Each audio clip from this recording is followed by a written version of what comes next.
We are on Daf Tzaddik Amud Aleph. We are learning the Maimer Chayv and Lebesomei Bepurya. This is an Amalek Maimer. We're learning about how to defeat Amalek, and what Amalek is. And there's two important sukkim to keep in mind. The first one is Kiyad al Keseh, that Amalek is holding onto the throne of God, and the Maimer Chazal on that, which says that Amalek prevents both God's name and God's throne from being whole. And the second one is that Amalek is Rishis Gayim Amalek that Amalek is the beginning and end of evil. So the Amalek serves to both create evil at its inception, and also to be the lowest form of evil, the worst form of evil. And he serves to separate God's name. Now, to understand God's name, the Alter Rebbe goes through the vav of God's name. He says that is midas, particularly chesed, gvura, and tiferes. Chesed is the passion for God, the excitement for God, and gvura is the subsequent fear and awe of God that one feels once one feels that passionate love. And tiferes is what brings the two together.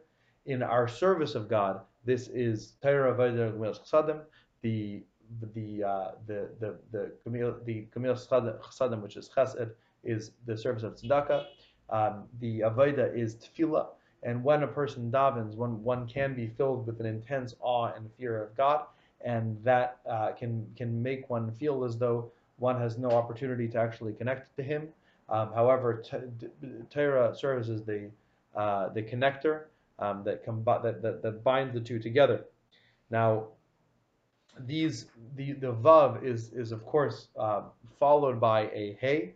Hey is machshava dibur u'maisa, and the goal is that the midas, that the emotive attributes of the vav translate into a practical machshava dibur u'maisa. But the Alter Rebbe distinguishes between the yud k and the vav k. The yud k begins with a yud. Yud is of course bittul, and so the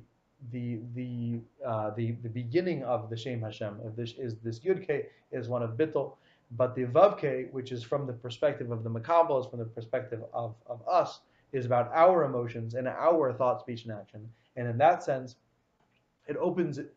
We open ourselves up to the danger of bringing in our own ego and our own limitations. And Amalek hops onto that, and Amalek separates the name of God, separates the Yud K and the Vav K by allowing the ego of the Vav K to flourish without feeling the Yud K. And this is also what Amalek does with the throne of God. That he turns the kisei, he gets rid of the aleph and turns it into a covering that makes it difficult to perceive or impossible to perceive godliness in this world. The way that we fight Amalek is with our hands, because Amalek is holding on with his hand to the throne of God, and so we fight with our hands. And the Alter Rebbe says there's three versions of hand. There's Yad HaGedela, Yad Chazaka, and Yad HaRama. Yad HaGedela is Chesed, Yad HaChazaka is Gevura, and Yad Rama, he says that Yad Rama does not have the hey in front of it. When it's mentioned in the pasuk, the hey, and the hey idea indicates a certain degree of ego, and the Yad Rama is associated with leaving Mitzrayim. So when Yad Rama is what allows us to leave our state of galus, and that is a reference to tshuva ilah, to the higher form of tshuva, where a Jew remembers that he is actually one with God and returns to God through that process. And so when we serve God with this real, essential, honest tshuva, we return to Him. When we serve God in this Yad Rama way, we return to Him, and we return to Him in a way that transcends all of creation, including that of Amalek, and that allows us to overwhelm him.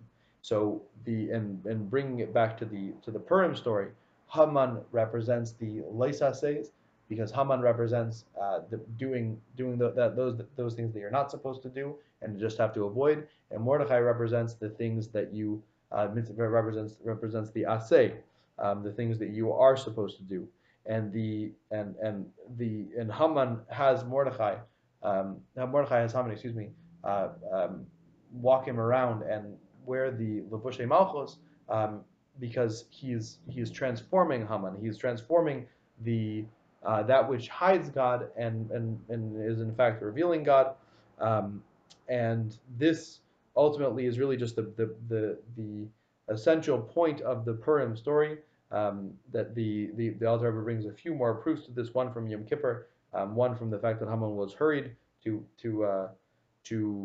help Mordechai out, and the final point, which brings us back to the beginning of the Mimer, is that the reason that we drink alcohol the day of Purim is that we, as is brought down, that we have to not know the difference between cursing Haman and blessing Mordechai, which is the idea that we see both aseis and leis aseis from the perspective of tshuva ilah, and in which that transcends both of them. That we get the opportunity through this chayv and lebesumei to see the world and from this perspective in which that transcends both Haman and Mordechai, and just has to do with our essential relationship with God.